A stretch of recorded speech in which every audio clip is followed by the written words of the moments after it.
Hello friends, आप सभी का स्वागत है आज की इस वीडियो क्लास में। और आज की इस वीडियो क्लास में हम लोग 10th क्लास का हिंदी पढ़ने वाले हैं। ठीक है, 10th क्लास का हिंदी पढ़ने वाले हैं और इस वीडियो के अंदर हम लोग पढ़ने वाले हैं परंपरा का मूल्यांकन। जो हमारा पाठ का नाम है परंपरा का मूल्यांकन। ठीक है, और इस वीडियो के अंदर हम लोग परंपरा का जो मूल्यांकन है उसका क्वेश्चन आंसर करेंगे, तो बने रहिए हमारे साथ वीडियो में। तो चलिए शुरू करते हैं।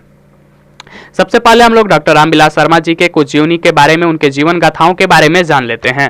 ठीक है, तो सबसे पहले हम लोग जानेंगे कि डॉक्टर रामविलास का जन्म, जो रामविलास शर्मा है, उनका जन्म कब हुआ था। तो डॉक्टर रामविलास शर्मा का जन्म उन्नाव उत्तर प्रदेश के एक छोटे से गांव ऊंचगांव सानी में 10 अक्टूबर 1912 में हुआ था। कब हुआ था? 10 अक्टूबर 1912 ईस्वी में उनका जन्म हुआ था। डेट को हमेशा याद रखिएगा। डॉक्टर रामविलास शर्मा का जो जन्म हुआ था 10 अक्टूबर 1912 ईस्वी में हुआ था। यहां से एक ऑब्जेक्टिव क्वेश्चन भी बन जाएगा कि डॉक्टर रामविलास शर्मा का जन्म कब हुआ था, तो आपको बताना होगा 10 अक्टूबर 1912 ईस्वी में। चलिए आगे बढ़ते हैं। उन्होंने लखनऊ विश्वविद्यालय से 1932 में बीए किया। कौन? तो डॉक्टर रामविलास शर्मा जो थे 1932 ईस्वी में बीए किए हुए थे। 1932 में उन्होंने बीए कर लिया था। कहाँ से? तो लखनऊ विश्वविद्यालय से। ठीक है, लखनऊ विश्वविद्यालय से उन्होंने 1932 में बीए किया था। 1934 में अंग्रेजी साहित्य में एमए किया। ठीक है, किससे साहित्य से उन्होंने एमए किया? तो अंग्रेजी साहित्य से उन्होंने एमए किया हुआ था। ठीक है, 1934 ईस्वी में, 1934 में उन्होंने एमए किए थे और 1932 में उन्होंने बीए किया हुआ था। ठीक है, कहां से बीए किया हुआ था?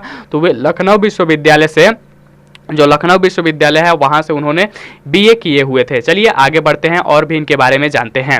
एमए करने के बाद 1938 ईस्वी तक शोध कार्य में व्यस्त रहे। वे लगभग 1934 में वे एमए कर लिए थे और 1938 तक वे शोध कार्य में व्यस्त रहे। लगभग 4 वर्षों तक वे शोध कार्य करते रहे।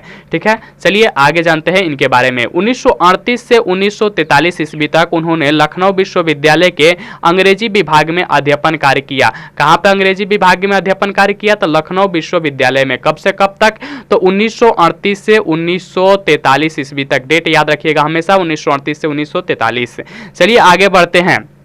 उनके बाद वे आगरा के बलवंत राजपूत कॉलेज चले आए और 1971 ईस्वी तक यहां अध्यापन कार्य करते रहे। बाद में वे आगरा विश्वविद्यालय के कुलपति के अनुरोध पर वे KM, कौन से संस्थान? KM, इस संस्थान का नाम याद रखिएगा, KM हिंदी संस्थान। ठीक है, KM हिंदी संस्थान के निदेशक बने और यहीं से 1974 ईस्वी में सेवानिवृत्त हुए। ठीक है, 1974 में वे सेवानिवृत्त हो गए।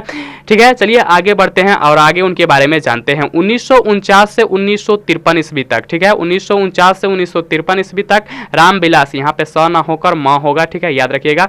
डॉक्टर रामविलास, यहाँ पर उनका नाम लिखा हुआ है। रामविलास जी भारतीय प्रगतिशील लेखक संघ के महामंत्री रहे। ठीक है, कहाँ के महामंत्री रहे? तो वे भारतीय प्रगतिशील लेखक संघ जो था उसका वे महामंत्री रहे। कब से कब तक? 1949 से 1953 ईस्वी तक। चलिए आगे बढ़ते हैं। उनका निधन 30 मई 2000 ईस्वी को दिल्ली में हो गया। इनका निधन कहाँ हुआ था? दिल्ली में हुआ था। ठीक है, कब हुआ था? 30 मई 2000 ईस्वी को इनका निधन दिल्ली में हो गया था। ठीक है, कहाँ पर? 30 मई 2000 को दिल्ली में इनका निधन हो गया था। ठीक है, यदि अभी तक आपने हमारे चैनल को सब्सक्राइब नहीं किया है तो जरूर से जरूर सब्सक्राइब कर दीजिए। वीडियो अच्छी लग रही है तो लाइक कीजिए, चैनल को सब्सक्राइब कीजिए और दोस्तों के साथ शेयर कीजिए। और नीचे कॉमेंट बॉक्स में 10 अक्टूबर 1912 लिखिए। इससे होगा ये कि आपको याद रहेगा कि डॉक्टर रामविलास शर्मा का जन्म कब हुआ था? 10 अक्टूबर 1912 तथा डेट के और मृत्यु कब हुआ था? 30 मई 2000 ईस्वी को। ठीक है, 30 मई 2000 ईस्वी को उनका मृत्यु हो गया था। 30 मई 2000 ईस्वी को। तो ये दोनों डेट आप नीचे कमेंट बॉक्स में लिखिए। इससे होगा ये कि आपको याद हो जाएंगे दोनों डेट। चलिए आगे बढ़ते हैं और आगे जानते हैं इनके बारे में। उनका एक पुस्तक था जिसका नाम है निराला की साहित्य साधना। ठीक है, निराला की साहित्य साधना जो उनकी पुस्तक थी उस पर उन्हें साहित्य अकादमी पुरस्कार मिला हुआ था। कौन सा पुरस्कार मिला हुआ था? साहित्य अकादमी पुरस्कार। ठीक है, जो कि उनके इस पुस्तक पर मिला हुआ था जिसका नाम है निराला की साहित्य साधना। अब हमेशा ऑब्जेक्टिव क्वेश्चन में पूछाता है कि जो निराला के किस पुस्तक पर उन्हें साहित्य अकादमी पुरस्कार मिला था, तो नहीं, यहाँ पर पूछा जाएगा कि डॉक्टर रामविलास शर्मा को, ठीक है, डॉक्टर रामविलास शर्मा को किस साहित्य पर उन्हें, किस पुस्तक पर उन्हें साहित्य अकादमी पुरस्कार मिला हुआ था। ठीक है, किस पुस्तक पर उन्हें साहित्य अकादमी पुरस्कार मिला हुआ था, तो उस पुस्तक का नाम है निराला की साहित्य साधना। ठीक है, चलिए आगे बढ़ते हैं। प्राप्त हुआ था। ठीक है, उनकी कुछ प्रमुख जो रचनाएं हैं वह इस तरह है। तो हमेशा जो रचनाएं के बारे में भी पूछा जाता है तो उनका रचनाएं है आचार्य रामचंद्र शुक्ल और हिंदी आलोचना भारतेंदु हरिश्चंद्र प्रेमचंद्र और उनका युग, भाषा और समाज महावीर प्रसाद द्विवेदी और हिंदी नवजागरण, भारत की भाषा समस्या, नई कविता और अस्तित्ववाद, भारत में अंग्रेजी राज्य और मार्क्सवाद, भारत के प्राचीन भाषा परिवार और हिंदी विराम चिन्ह, ठीक है, बड़े भाई आदि। तो यहाँ पर देखिए, हम आप नीचे कमेंट बॉक्स में इसे जरूर लिखिए कि साहित्य अकादमी पुरस्कार प्राप्त हुआ था उनको किस पुस्तक से, तो निराला की साहित्य साधना नामक पुस्तक पर। आपको ये दोनों लिखना होगा, निराला की साहित्य साधना और साहित्य अकादमी पुरस्कार। आप नीचे कमेंट बॉक्स में लिखिएगा तो आपको याद हो जाएगा कि उन्हें किस पुस्तक पर साहित्य अकादमी पुरस्कार मिला हुआ था। तो आपको सिंपल लिखना है निराला की साहित्य साधना, नीचे जरूर कमेंट बॉक्स में लिखिए। चलिए आगे बढ़ते हैं, अब अपने प्रश्न की तरफ बढ़ते हैं। यहाँ पर हम लोग प्रश्न को देखेंगे।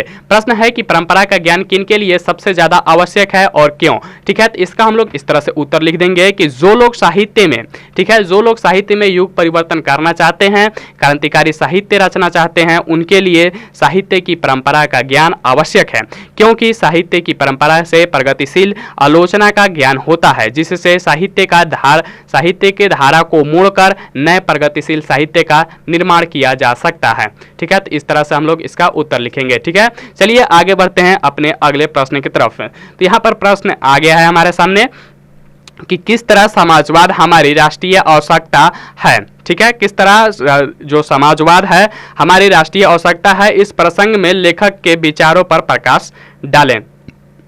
तो चलिए इसका उत्तर देख लेते हैं। हम लोग इस तरह से उत्तर लिखेंगे, लेखक के अनुसार पूंजीवादी व्यवस्था में शक्ति का अपव्यय होता है। देश के साधनों का सबसे अच्छा उपयोग समाजवादी व्यवस्था में ही संभव है। उन अनेक छोटे बड़े राष्ट्र समाजवादी व्यवस्था कायम करने के बाद पहले की अपेक्षा अधिक शक्तिशाली हो गए। भारत की राष्ट्रीय क्षमता का पूर्ण विकास समाजवादी व्यवस्था में ही संभव है। वास्तव में समाजवाद हमारी राष्ट्रीय आवश्यकता है। तो इस प्रश्न का जो हमारे ये प्रश्न था, इस प्रश्न का हम लोग इस तरह से उत्तर लिखेंगे। आप चाहें तो वीडियो को रोककर प्रश्न और उत्तर को भी अपने नोटबुक में लिख सकते हैं, ठीक है। चलिए आगे बढ़ते हैं अपने अगले प्रश्न की तरफ। तो यहाँ पर हमारे सामने प्रश्न आ चुका है कि साहित्य के निर्माण में प्रतिभा की भूमिका स्वीकार करते हुए लेखक किन खतरों से आगाह करता है, ठीक है। तो लेखक यहाँ पर यह प्रश्न है, तो इसका उत्तर इस तरह से हम लोग लिखेंगे, ठीक है। लिखेंगे कि लेखक साहित्य के निर्माण में प्रगतिशील मनुष्य की भूमिका निर्णायक मानते हैं, लेकिन उन्होंने इस संबंध में सावधान किया है कि मनुष्य जो करते हैं वह सब अच्छा ही होता है, यह आवश्यक नहीं है। उनके श्रेष्ठ रचनाओं में दोष नहीं हो सकती, ऐसी कोई बात नहीं है। अनेक कृतित्व को दोषमुक्त मान लेना साहित्य के विकास में खतरनाक सिद्ध हो सकता है। प्रतिभाशाली मनुष्य की अद्वितीय उपलब्धियों के बाद भी कुछ नया और उल्लेखनीय करने की गुंजाइश बनी रहती है। तो यहाँ पर इस तरह से हमारा प्रश्न था कि साहित्य के निर्माण में प्रतिभा की भूमिका स्वीकार करते हुए लेखक किन खतरों से आगाह करता है। तो इसका हम लोग इस तरह से उत्तर लिखेंगे, ठीक है। चलिए आगे बढ़ते हैं। यदि वीडियो अच्छी लग रही है तो इसे लाइक जरूर कीजिए, वीडियो को लाइक जरूर कीजिए। चलिए यहाँ पर देखते हैं प्रश्न को, साहित्य का कौन सा पक्ष अपेक्षाकृत अस्थायी होता है, इस संबंध में लेखक की राय को स्पष्ट करें, ठीक है। तो यहाँ पर देखिए इस तरह से हम लोग इसका उत्तर लिखेंगे। साहित्य मनुष्य के संपूर्ण जीवन से संबंध है, साहित्य जो है मनुष्य के संपूर्ण जीवन से संबंध रखता है। आर्थिक जीवन के अलावा मनुष्य एक प्राणी के रूप में भी अपना जीवन बिताता है। साहित्य में उसकी बहुत सी आदिम भावनाएं प्रतिफलित होती है जो उसे प्राणी मात्र से जोड़ती है।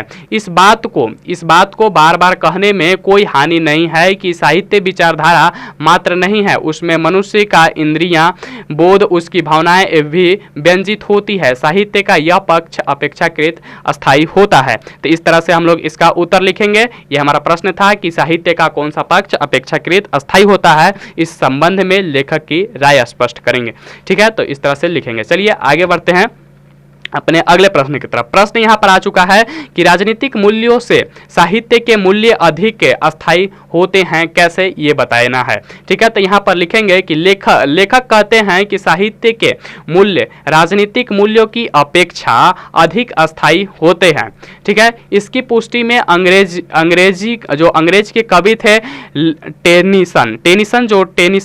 थे टेनिसन द्वारा लैटिन कवि वर्जिल पर रचित उस कविता की चर्चा करते हैं जिसमें कहा गया है कि रोमन साम्राज्य का वैभव समाप्त हो गया, पर वर्जिल के काव्य सागर की ध्वनि तरंग हमें आज भी सुनाई देती है और हृदय को आनंद विहल कर देती है।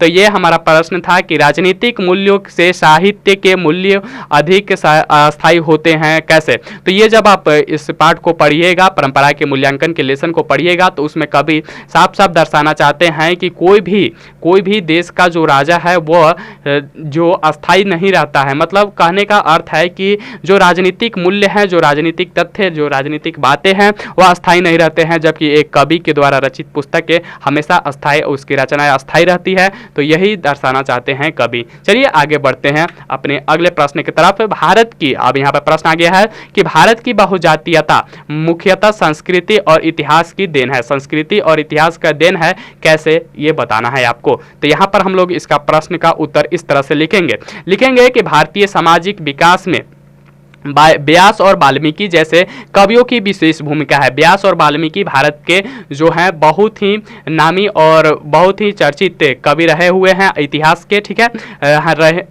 रही है। महाभारत और रामायण भारतीय साहित्य की एकता स्थापित करते हैं, ठीक है। इस देश के कवियों ने अनेक जाति की असीमता के सहारे यहाँ की संस्कृति का निर्माण किया है। भारत में विभिन्न जातियों का मिलाजुला इतिहास रहा है, समरसता स्थापित करना सिखाया है। यही भाव राष्ट्रीयता की जड़ को मजबूत किया है, ठीक है। यही भाव है जिसके कारण भारत की राष्ट्रीयता की जड़ आज भी मजबूत है। यहाँ पर आप देखेंगे कि भारत में अनेक प्रकार के जाति धर्म के लोग रहते हैं, फिर भी इनके बीच एक राष्ट्रीयता बनी है, यहाँ पर एक एकता बनी हुई है इनके बीच।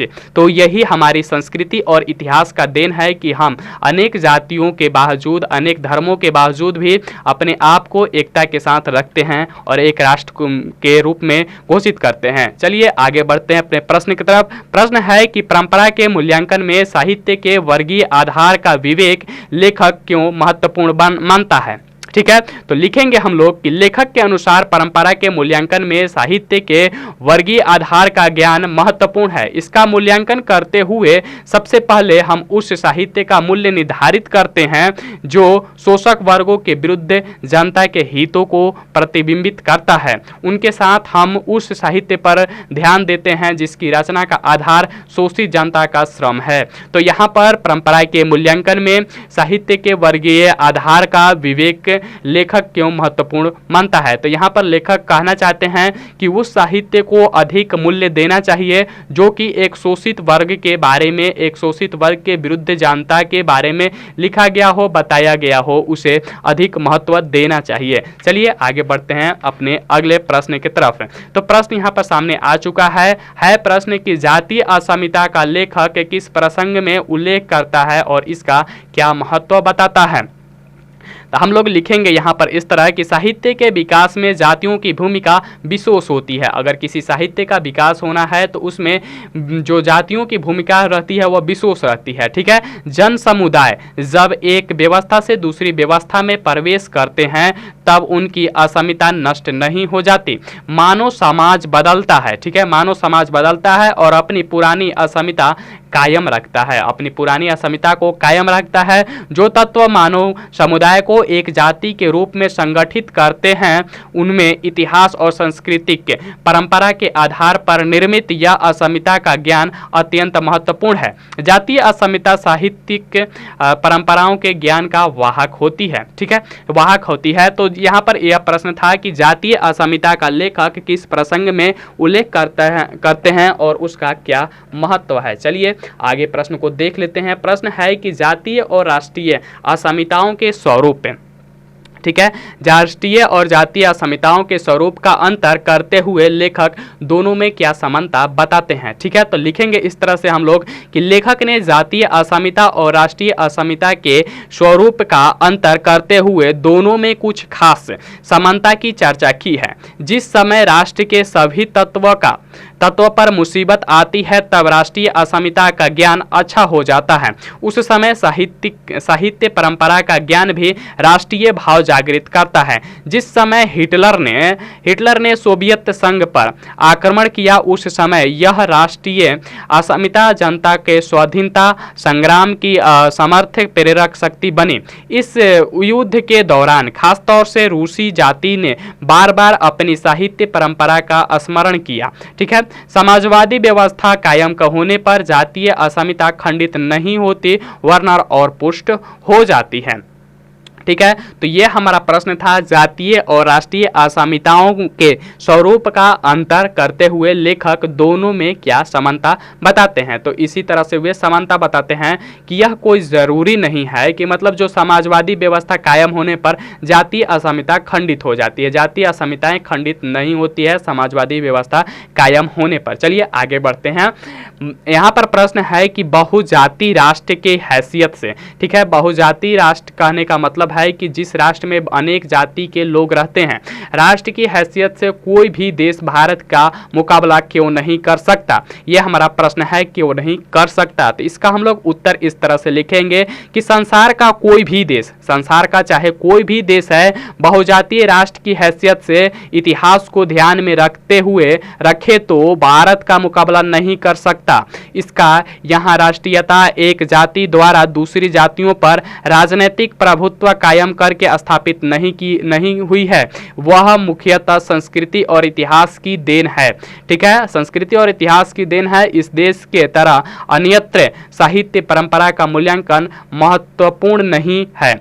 अन्य देश की तुलना में, ठीक है, अन्य देश की तुलना में इस राष्ट्र के सामाजिक विकास में कवियों की भूमिका विशिष्ट भूमिका है। ठीक है, कवियों की जो भूमिका है वह विशिष्ट भूमिका है। तो यहाँ पर बहुजातीय का मतलब हुआ कि जिस राष्ट्र में, जिस जगह पर बहुत सारे जात के लोग रहते हैं। तो यहाँ पर प्रश्न यह है कि बहुजातीय राष्ट्र की हैसियत से कोई भी देश भारत का मुकाबला नहीं कर सकता, क्योंकि भारत में जितने, देखिए यहाँ पर है कि संसार का कोई भी देश बहुजातीय राष्ट्र की हैसियत से भारत का मुकाबला नहीं कर सकता। क्यों नहीं कर सकता? क्योंकि भारत में बहुत से प्रकार के जाति और धर्म के लोग रहा करते हैं। ठीक है, और ये हमारी संस्कृति और इतिहास का देन है। ये हमारी सांस्कृतिक और इतिहास का देन है। संस्कृति हमारी ऐसी है, इतिहास हमारी ऐसी है कि हम अनेक बहुजातीय लोग भी, अनेक प्रकार के जात और धर्म के लोग भी एक साथ एक जनता के रूप में एक साथ एकजुट होकर एक राष्ट्र के अंदर रहते हैं। तो ये भारत की सबसे बड़ी खासियत है। चलिए आगे बढ़ते हैं अपने अगले प्रश्न की तरफ। प्रश्न है कि लेखक मानव चेतना को आर्थिक संबंधों से प्रभावित मानते हुए भी उसकी सापेक्ष स्वाधीनता किन दृष्टांतों द्वारा प्रमाणित करता है। ठीक है, तो इस तरह से हम लोग इसका उत्तर लिखेंगे कि लेखक के अनुसार, ठीक है, लेखक के अनुसार आर्थिक संबंधों से प्रभावित होना एक बात है, उसके द्वारा चेतना का निर्धारित होना और बात है। ठीक है, अमेरिका और एथेंस दोनों में गुलामी थी, किंतु एथेंस की सभ्यता ने यूरोप में प्रभावित हुए। ठीक है, एथेंस और अमेरिका दोनों गुलाम थे। ठीक है, एथेंस जो था वो भी गुलाम था और अमेरिका भी गुलाम था, लेकिन एथेंस की जो सभ्यता से यूरोप प्रभावित हुआ, पूरे यूरोप में एथेंस की सभ्यता से पूरा यूरोप प्रभावित हुआ। ठीक है, और गुलामों की अमेरिकी मालिकों ने, गुलामों जो यहाँ पर है, और गुलामों के अमेरिकी मालिकों ने मानव संस्कृति को कुछ भी नहीं दिया। सामंतवाद दुनिया भर में कायम रहा, पर इस सामंती दुनिया में महान कविता के दो ही केंद्र हैं, भारत और ईरान। जब सामंतवाद था तो वहाँ पर जो कविता का जो केंद्र थे वह दो ही केंद्र बने। कौन कौन? भारत और ईरान में ही ज़्यादातर कविताएं लिखी गई, जब देश में जब चारों तरफ सामंतवाद था। ठीक है, सामंतवाद दुनिया भर में कायम रहा, लेकिन दो ही जगह पर जो थे कविता की जो केंद्र बना वह भारत और ईरान बना। ठीक है, चलिए आगे बढ़ते हैं। पूंजीवादी विकास यूरोप के तमाम देशों में हुआ, पर रेफेल, लियोनार्दो दा विंची और माइकल एंजेलो, ठीक है, माइकल एंजेलो कहाँ की देन है? इटली की देन है। ठीक है, इटली की देन है। इन दृष्टांतों के माध्यम से कहा गया है कि सामाजिक परिस्थितियों में कला का विकास संभव होता है। साथ ही यह भी देखा जाता है कि समान सामाजिक परिस्थितियां होने पर भी कला का समान विकास नहीं होता है। ठीक है, तो ये हमारा प्रश्न था और इसका इस तरह से हम लोग उत्तर लिखेंगे। यहाँ पर एक बात बहुत ही अच्छी कही गई है कि सामाजिक परिस्थिति रहती है तब भी कला का विकास होता है। समाज में कैसी भी परिस्थिति हो कला का विकास होता ही रहता है, लेकिन यह जरूरी नहीं है कि एक जैसा परिस्थिति रहेगा तो कला भी समान कला का विकास भी समान होगा, ये कोई ज़रूरी नहीं है। ये बहुत ही अच्छी बात कही गई है। चलिए आगे बढ़ते हैं अपने अगले प्रश्न की तरफ। तो हमारे सामने यहाँ पर प्रश्न आ गया है कि साहित्य में, ठीक है, साहित्य में विकास प्रक्रिया उस तरह संपन्न नहीं होती जैसे समाज में लेखक का आशय स्पष्ट कीजिए। यानी लेखक क्या कहना चाहते हैं, तो इस तरह से हम लोग लिखेंगे कि लेखक कहते हैं कि साहित्य में विकास प्रक्रिया सामाजिक विकास क्रम की तरह नहीं होती है। सामाजिक विकास क्रम में पूंजीवादी सभ्यता और समाजवादी सभ्यता में तुलना की जा सकती है और एक दूसरे को श्रेष्ठ एवं अधिक प्रगतिशील कहा जा सकता है, लेकिन साहित्य के विकास में इस तरह की बात नहीं है। यह आवश्यक नहीं है कि सामंती समाज के कवि की अपेक्षा पूंजीवादी समाज का कवि श्रेष्ठ है। कवि अपने अपने पूर्ववर्ती कवियों के रचनाओं का मनन करते हैं लेकिन अनुकरण नहीं करके स्वयं नई परंपराओं को जन्म देते हैं। औद्योगिक उत्पादन और कलात्मक सौंदर्य ज्यों का त्यों नहीं बना रहता है। ठीक है, अमेरिका ने एटम बम बनाया, रूस ने भी बनाया, ठीक है, पर शेक्सपियर के नाटकों जैसा चीज का उत्पादन दोबारा इंग्लैंड में भी नहीं हुआ। ठीक है, कहने का अर्थ यह हुआ कि जो साहित्य का निर्माण होता है, जो रचनाओं का निर्माण होता है, कोई ज़रूरी नहीं है कि मतलब जैसे पहले हो चुका है फिर वैसा ही हो और फिर वैसा ही बनाया जा सके। तो यहाँ पर देखिए बहुत ही अच्छा बात कहा गया है कि शेक्सपियर के नाटकों जैसा चीज का उत्पादन दोबारा इंग्लैंड में भी नहीं हुआ। अतः साहित्य और समाज के विकास क्रम में समानता नहीं हो सकती। यानी समाज के विकास अलग हो सकते हैं और साहित्य का विकास में अलग हो सकते हैं। तो आज के वीडियो में बस इतना ही। मिलते हैं अगले वीडियो में अगले टॉपिक के साथ। तब तक पढ़ते रहिए और बढ़ते रहिए आगे की ओर। ठीक है, अगर अभी तक आपने हमारे चैनल को नहीं सब्सक्राइब किया है तो जरूर से जरूर सब्सक्राइब कर दीजिए रेड वाले बटन को दबाकर। ठीक है, तो मिलते हैं अगले वीडियो में अगले टॉपिक के साथ।